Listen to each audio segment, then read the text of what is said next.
இப்போ சென்னையில ரெண்டே பேருக்கு நடுவுல தான் போட்டி. ஒன்னு இஎம்ஐ, இன்னொன்னு ரெண்ட். போரூர், காட்டுப்பாக்கம். ரெண்டட் ஹவுஸ்னா உங்க ரெண்ட், அவங்க அசர்ட். ஓன் ஹவுஸ்னா உங்க இஎம்ஐ, உங்க assert. For bookings call 8682089820. Stepstone Viram Phase 2. காட்டுப்பாக்கம்ல premium 2 and 3 BHK apartments. Just 79 lakhs all inclusive. நடிகர்கள் அரசியலுக்கு வரக்கூடாதுன்னு சொல்லவும் முடியாது, வாங்கன்னு சொல்லவும் முடியாது. மக்கள் உங்களுக்கு பிடிச்சிருக்குன்னா மக்கள் உங்களை வரவேற்பாங்க. மக்களை உங்களை புறக்கணிக்கிறாங்கன்னா அதுக்கப்புறம் ஒன்றும் பண்ண முடியாது. சீமானும் நடிகர் தான், சீமானும் ஆரம்பிச்சிருக்காரு, 15 வருஷமா போறாரு. சரத்குமாரும் நடிகர் தான், விஜயகாந்தும் நடிகர் தான். ஆனா யாருக்குமே அந்த முதலமைச்சர் இருக்குங்கிறது கிடைக்கல. இவங்க சொல்றாங்க 2 வருஷம். மக்கள் இயக்கத்தையும் கணக்கு பண்ணணும். மக்கள் இயக்கத்திலிருந்து கணக்கு பண்ணீங்கன்னா விஜய் அவர்களுக்கு கிட்டத்தட்ட 20 வருடத்திற்கு மேல ஆகுது முதலமைச்சர் இருக்கைக்கு வருவது. நடிகர்களுக்கு இந்த ஒரு ஆசை பேராசையா பார்க்க இல்ல. இப்ப இந்த விஜய் அவர்கள் வெற்றி பெற்றதுக்கு அப்புறம் ரொம்ப அதிகமாயிருச்சு. இன்னமும் இலக்காரமா நினைக்கிறாங்க முதலமைச்சர் சீட்டு. வழக்கம் முடிச்சு வைக்கிறதுக்காக இவ்வளவு ஒரு மாதிரி முட்டு கொடுக்குறாரா தாவேக்கா அரசுன்ற சந்தேகம். இல்ல, அதுதான் நான் சொல்றேன். அந்த இடத்துக்கு உட்காரணும் ஆசைப்படுறாரு. ஆனா அந்த இடத்துக்கு அங்க அவருக்கு நோ என்ட்ரி அப்படிங்கிறப்ப இன்னொரு நடிகர் வரப்ப அதை நீங்க ஆசையை ஏற்படுத்தாதீங்கன்னு சொல்லுவாங்க. அரசியலுங்கிறது என்ன தெரியுமா? மக்களுக்கு சேவை செய்யக்கூடிய ஒரு வேலை. இதுதான் உண்மை. இது இங்க யாராவது செய்யறாங்களான்னு தான் கேள்வி. ஒரு வெற்றிடம் இருக்கு, அதை நீங்க நிரப்புங்கன்றாரு. இது எப்படி பாருங்க? இல்ல, வெற்றிடம்னு சொல்லுவதுங்கிறது திமுக இல்லாத ஒரு எதிர்கட்சியை உருவாக்கணும்னு பாக்குறீங்களா? ஓகே, அது யாராவது கொடுத்த அஜெண்டாவான்னு நான் கேட்கறேன். பேரும் அல்லம்படி 6 முதல் 60% வரை ஆடி தள்ளுபடியுடன் சூப்பர் சரவணா ஸ்டோர்ஸ், சென்னை, மதுரை, கோவை.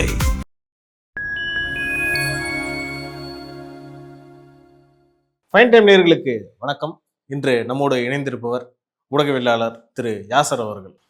வணக்கம். வணக்கம் தேவா, எப்படி இருக்கீங்க? நலம் தேவா, சிறப்பு. நம்மளாம் நல்லா இருக்க நேரத்துல ஒரு இளம் நடிகரை எப்படியாவது அரசியல் புகுத்துடலான்னு ஒருத்தர் ட்ரை பண்ணிட்டு இருக்காரு. பாத்தீங்களா அந்த காட்சியெல்லாம்? யாருன்னு புரிஞ்சுக்கிட்டீங்களா? அண்ணன் சவுகு சங்கர் அவர்கள் நேற்று ஒரு அலுவலகத்தை திறந்திருக்காரு. சிறப்பு விருந்தினரா நடிகர் எஸ்டிஆரும் வந்திருந்தாரு. அவர்கிட்ட கேட்ட கேள்விகள் தான் நுணுக்கமா இருந்துச்சு. நீங்க எப்படியா அவரு வரலன்னா கூட இவர் இழுத்து போட்டுருவாரு போல. பாத்தீங்களா அந்த காட்சிகள்லாம்? பார்த்தேன். எப்படி நீங்க எப்படி நினைக்கிறீங்க? இல்ல, இது என்னன்னா, நடிகர்கள் அரசியலுக்கு வரக்கூடாதுன்னு சொல்லவும் முடியாது, வாங்கன்னு சொல்லவும் முடியாது, வற்புறுத்தவும் முடியாது. வற்புறுத்தவும் முடியாது. வர வேண்டியது அவங்களுடைய கடமை. ஆமா, வந்தா வாக்களிச்சு உங்களை ஆட்சி அதிகாரத்துல உட்கார வேண்டியது மக்களோட கடமை. மக்கள் உங்களுக்கு பிடிச்சிருக்குன்னா மக்கள் உங்களை வரவேற்பாங்க. மக்களை உங்களை புறக்கணிக்கிறாங்கன்னா அதுக்கப்புறம் ஒண்ணும் பண்ண முடியாது. நோஸ்கட் ஆவதை விட வராம இருக்கிறது நல்லது. சில நேரம் காலம்லாம் ஒண்ணு இருக்கு தேவா, அதுதான் எல்லாத்தையும் தீர்மானிக்கும். அதுல மாற்று கருத்து கிடையாது. எல்லாருக்கும் 24 மணி நேரமும் நல்ல நேரமா அமைஞ்சா அப்புறம் கடவுள்னு இருக்கு. கரெக்ட் அப்படிங்கிற ஒரு கேள்வி இருக்குல்ல. எப்பயாவது நடந்தாதான் லக்கு. ஆமா, எப்பயாவது கடந்தாலும் லக்கு. அது எல்லாருக்குமே அது நகருங்கிறதுலாம் கிடையாது. நீங்க விஜய் அவர்கள் வந்ததுக்கு அப்புறம், வருவதற்கு முன்பு கமலும் ஆரம்பிச்சிருக்காரு, சீமானும் நடிகர் தான், சீமானும் ஆரம்பிச்சிருக்காரு, 15 வருஷமா போறாரு. சரத்குமாரும் பயிற்சி எடுத்துக்கிட்டு. ஆமா, சரத்குமாரும் நடிகர் தான், விஜயகாந்தும் நடிகர் தான். ஆனா யாருக்குமே அந்த முதலமைச்சர் இருக்குங்கிறது கிடைக்கல. ஆமா, அப்ப ஸ்பெசிபிக்கா இவருக்கு மட்டும் கிடைக்குதுங்கிறப்ப அதற்கான அந்த நகர்வுங்கிறது ஒரு தொலைநோக்கு பார்வை. அந்த தொலைநோக்கு பார்வை உங்களுக்கு வேணும். அதற்காக இவங்க சொல்றாங்க 2 வருஷம். மக்கள் இயக்கத்தையும் கணக்கு பண்ணணும். மக்கள் இயக்கத்திலிருந்து கணக்கு பண்ணீங்கன்னா விஜய் அவர்களுக்கு கிட்டத்தட்ட 20 வருடத்திற்கு மேல ஆகுது முதலமைச்சர் இருக்கைக்கு வருவதற்கு. உங்களுக்கு என்ன ஆரம்பிச்ச உடனே சீட்டுக்கு வரணும்? அதுதான் கேள்வி. நான் இப்ப நடிகர்களுக்கு இந்த ஒரு ஆசை பேராசையா பார்க்க இல்ல. இப்ப இந்த விஜய் அவர்கள் வெற்றி பெற்றதுக்கு அப்புறம் ரொம்ப அதிகமாயிருச்சு. என்னமோ இலக்காரமா நினைக்கிறாங்க முதலமைச்சர் சீட்டு. என்னமோ அப்படிலாம் கிடையாது. அவர் கஷ்டப்பட்டிருக்காருங்க. 20 வருஷம் உழைச்சிருக்காங்க. 20 வருஷம் 234 தொகுதிகளையும் கிளைகளையும் மன்றங்களையும் உருவாக்கி நலத்திட்ட உதவிகளை கொடுத்து மாவட்ட தலைவர்கள், கிளை தலைவர்கள்னு ஒரு கட்டமைப்பை உருவாக்கி அதற்கப்புறம் வெற்றி கழகமாக மாறி அதற்கப்புறம் எல்லாத்துக்கும் பொறுப்பு கொடுத்து அதுக்கப்புறம் சட்டமன்ற உறுப்பினராக நிப்பாட்டி நீங்க அமைச்சராக உட்கார வச்சிருக்காருன்னா இது என்ன ஒரே மாசத்துல நடக்க ஒரு வேலையா? அது நீங்க அவ்வளவு ரிஸ்கா ஈஸியா இதை பாக்குறீங்கன்னா அது தப்புங்கிறனா. நீங்க அந்த பார்வையில இருந்து வந்தீங்கன்னா வராதிங்க. அது உங்களுடைய திரை உடைய பயணத்திற்கும் ஆபத்து. அப்ப அந்த நடிகர்களுக்கு போதிய ஒரு அண்டர்ஸ்டாண்டிங் இல்லைன்றதா பயிற்சி வேணும் தம்பி. சிம்பிளா சொன்னா அண்ணன் சொல்ற மாதிரி பயிற்சி வேணும். ஓகே, 15 வருஷமா அண்ணன் பயிற்சி பண்றாரு. ஆமா, அவர் மேல நமக்கு கொள்கை ரீதியாக கருத்து ரீதியாக பிரச்சனை வேறுபாடு இருக்கு. ஓகே, ஆனா ஒரு அரசியல் தலைவரா பார்க்கும்போது ஒரு விஷயத்துக்காக போராடுறாரு. அது நான் பாராட்டுறேன். நமக்கு முரண்பாடு இருக்கு, அதெல்லாம் இல்ல. அவரும் நம்மளை போற அவரும் ஒரு மனிதர் தான். அதெல்லாம் நம்ம குறை சொல்லக்கூடாது. என்னன்னா அவரு 15 வருஷமா போராடி இருக்காரு, எல்லா போராட்டங்களும் பண்றாரு அப்படின்னா அவருக்கும் உங்களுக்குமான வித்தியாசங்கள் இருக்குல்ல. அப்ப நீங்க கொஞ்ச நாள் வெயிட் பண்ணுங்க, அவசரப்படாதீங்கிறதுதான் நம்ம சொல்ல வரோம். ஆனா இங்க நீங்க கேட்ட கேள்விக்கு அந்த வீடியோக்கான பதில் வேற. என்னன்னா ஒரு நபர் வந்து ஒரு பிரபலமானவர் வந்து வரணுங்கிறத கட்டாயப்படுத்துறது இது வந்து ஒரு விதமான ஆதிக்க மனப்பான்மை. ஓகே, நம்ம வந்து ஈஸியா வந்து ஒரு இடத்துல வந்து உட்காரலாம். இன்னைக்கு எப்படி விஜய் அவர்களுக்கு ஸ்ட்ராட்டஜிஸ்ட் எல்லாம் இருக்கிறாங்களோ அந்த மாதிரி நம்மளும் உட்காரணும்னு இவர் ஆசைப்படுறாரு. இங்க எதிர்பார்க்கிறாரு. இங்க வந்து கேட்டை இழுத்து மூடிட்டாங்க, நோ என்ட்ரின்ட்டாங்க, ஓகே யூட்டர்ன் பண்ணிட்டு போயிருங்கட்டாங்க. அப்படிங்கிறப்ப நம்ம இன்னொரு ஆளுக்கு ஆர்கனைஸ் பண்ணணுங்கிற மாதிரிலாம் இருக்கு. ரைட். விஜய் அவர்கள் கட்சி ஆரம்பித்து வந்து அனைவரையும் கூப்பிட்டு பேசினார். அது உண்மை, மாற்றுக்கிறது. ஓகே, அந்த காலகட்டங்களில் திமுகவை எதிர்த்தவர்கள், திமுகவை ஆதரித்தவர்கள் எல்லாத்தையும் கூப்பிட்டு எல்லாரும் பேசுறதை கவனித்து உற்று கவனித்து இவர் தான் சரியா இருப்பாரு தாவேக்காகன்னு தேர்ந்தெடுத்தார். உங்களுக்கு புரியுதா? அப்ப நீங்க நிராகரிக்கப்பட்டிருக்கீங்கன்னா உங்களோட பேச்சுல சுத்தம் இல்ல, வாக்கு சுத்தம் இல்லைன்னு அர்த்தம். புரிஞ்சுக்கிட்டாங்க. அதை நீங்க புரிஞ்சுக்கோங்க. இப்ப அவர் என்ன பண்றாருன்னா அந்த இடத்துக்கு வந்து உட்கார்றதுக்காக முதல்வருக்கு நிறைய ஆலோசனைகள் கொடுக்குறாரு. உங்களுடைய பொழப்புங்கிறது சோர்ஸுங்கிறது முடிஞ்சு போச்சு. சோர்ஸுங்கிறது என்னன்னா பாதிக்கப்பட்டிருப்பான் அந்த டிபார்ட்மெண்ட்ல, அவன் கொடுப்பான். அதெல்லாம் ஒன்றும் பெரிய கம்ப சுத்துற வேலைலாம் கிடையாது. நீங்க பேசுறீங்க, சிறைக்கு போய் அந்த அனுபவம் வந்துருச்சு, அதனால உங்களுக்கு தொடர்ந்து தகவலை கொடுக்குறா, அதனால நீங்க உட்காந்து பேசுறீங்க. அதெல்லாம் ஒன்றும் பெரிய கம்ப சுத்துற வேலைலாம் கிடையாது அப்படின்னு இங்க அரசியல் சரியாக பார்க்கப்படுதா. இப்ப நான் உங்களை ஆதரிக்கணும்னா நீங்க சரியான நபராங்கிற நான் யோசிக்கணும். புரியுதா? உங்களுக்கு மரியாதை நிமித்தமாக ஒரு நடிகர் வராருன்னா அந்த மரியாதையை காப்பாத்திக்கோங்க நம்ம சொல்றோம். இல்ல, ஒரு விஷயம் நீங்க அவர் வீடியோல தொடர்ந்து பார்த்துக்கிட்டே இருந்தீங்கன்னா தெரியும், அவர் மேல 1008 வழக்கு இருக்கு. அந்த வழக்கை முடிச்சு வைக்கிறதுக்காக இவ்வளவு ஒரு மாதிரி முட்டு கொடுக்குறாரா தாவேக அரசுக்குன்ற சந்தேகம். அதுதான் நான் சொல்றேன். அந்த இடத்துக்கு வந்து உட்காரணும் ஆசைப்படுறாரு தம்பி. ஆனா அந்த இடத்துக்கு அங்க அவருக்கு நோ என்ட்ரி. அப்படிங்கிறப்ப இன்னொரு நடிகர் வரப்ப அதை வந்து நீங்க ஆசையை ஏற்படுத்தாதீங்கன்னு சொல்ல வரேன். நீங்க கொலை பண்றவனை விட கொலை பண்ண தூண்டுறவனுக்கு தான் தண்டனைகள் அதிகம்னு சொல்லுவாங்க. வந்தது உங்களுடைய நிகழ்ச்சிக்கு முடிஞ்சிருச்சு, கலந்துட்டோம். நீங்க ஏன் வரமாட்டீங்க, வரணும்னு ஆசைப்படுறேன்னு சொன்னீங்கன்னா அப்ப அவர் வந்து அசிங்கப்படுத்தணும் நீங்க பாக்குறீங்களா? கிட்டத்தட்ட அப்படிதான் இருந்துச்சு. புரியுதா உங்களுக்கு? அப்ப சூழ்நிலைகள் இருக்கு. அவர் தெளிவா சொல்றாரு, அண்ணன் ஆட்சி நல்லா நடக்குது, கிளியரா அந்த ஸ்டேட்மெண்ட் சொல்றாரு. அதான் முக்கியம். அண்ணன் ஆட்சி கிளியரா போகுதுன்னு சொல்லி முடிச்சிட்டாரு. அப்ப அதோட நீங்க விட்டுறணும் அந்த வாதத்தை. திரும்பி நோண்டி அவரே சொல்லிட்டாரு நம்ம அரசியலுக்கு வந்து அவர் போய் நைட்டு போய் யோசிக்கணும், அரசியலுக்கு வந்துடலாமா, இவர் சொல்றத பார்த்தா நம்ம துணை முதல்வராவது ஆயிரலாமா அப்படிங்கிற. அவரும் நல்லா நடிச்சிட்டு இருக்காரு. படங்கள்லாம் கம்மியா வருடத்திற்கு 1-2 வருடத்துக்கு அரசன் படம் வருது.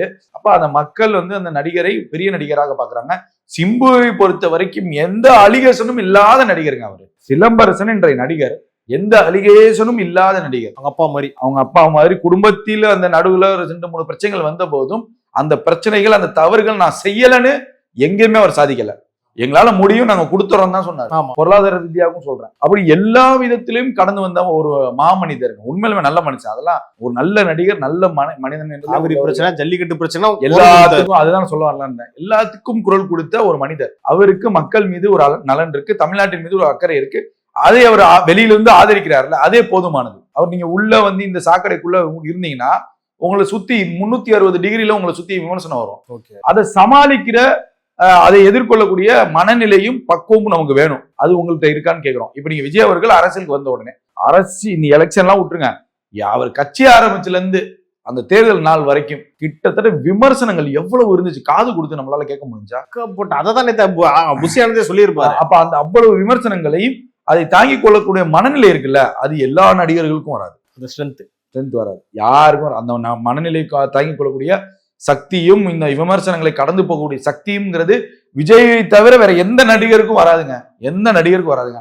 நான் அடிச்சு சொல்றேங்க. ஏன்னா எல்லா நடிகர்களையும் நம்ம பாக்குறோம். ஏன்னா ஒரு கட்டத்துல விஜயகாந்த் அவர்களே பத்திரிகையாளர்களை காரி துப்புவாரு. ஏன்னா அந்த அளவுக்கு அவரால் அதை அப்ரிஷியேட் பண்ணிக்க முடியல, பொங்கி எழுதுறாரு.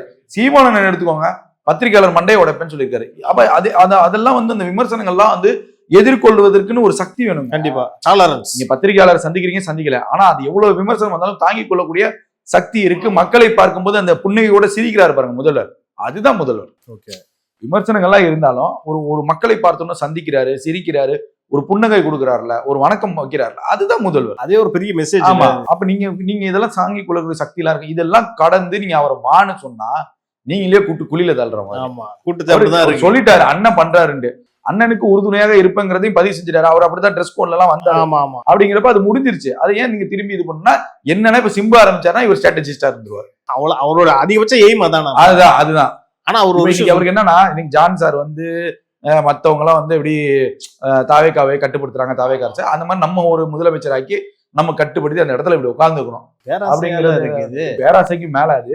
அதனால வந்து நம்ம வந்து என்ன சொல்றோம் அப்படின்னா, இதுல தேவையில்லாத வாதங்கள் நம்ம பார்க்கணும். ஓகே, ஏன்னா ஏற்கனவே அவர் மேல பல விமர்சனங்கள் இருக்கு. ஆனா இதுல நீங்க இதை வந்து நீங்க இந்த இன்டர்வியூ மூலமா இது ஒரு கான்ட்ரவர்சியா கூட கொண்டு போகலாம். இன்னும் ரொம்ப நாளைக்கு அப்புறம் சிம்பு வெளியே வரும்போது இந்த கேள்விகள் எல்லாம் வைக்கும்போது இது எல்லா நியூஸ் சேனலுக்குமே இங்க பேசுறாரு, இது ஒரு ஸ்ட்ராட்டஜியா கூட இருக்கலாம். ஓகே, சிம்புவை வைத்து ஒரு பிசினஸ் பண்ணிருக்காருங்கிறது தோணுது எனக்கு. கண்டிப்பா அப்படிதான் தோணுது. இப்ப இன்னைக்கு அந்த வீடியோட பார்வையாளர்கள் இன்னைக்கு நீங்க பெரிய அளவுக்கு பரபரப்பு, நம்மளே அந்த வீடியோ பத்தி பேசுறோம் அப்படின்னா இது ஒரு அளவுக்கு ஸ்ட்ராட்டஜியா மாத்திட்டாரோங்கிற ஒரு விஷயம் இருக்கு.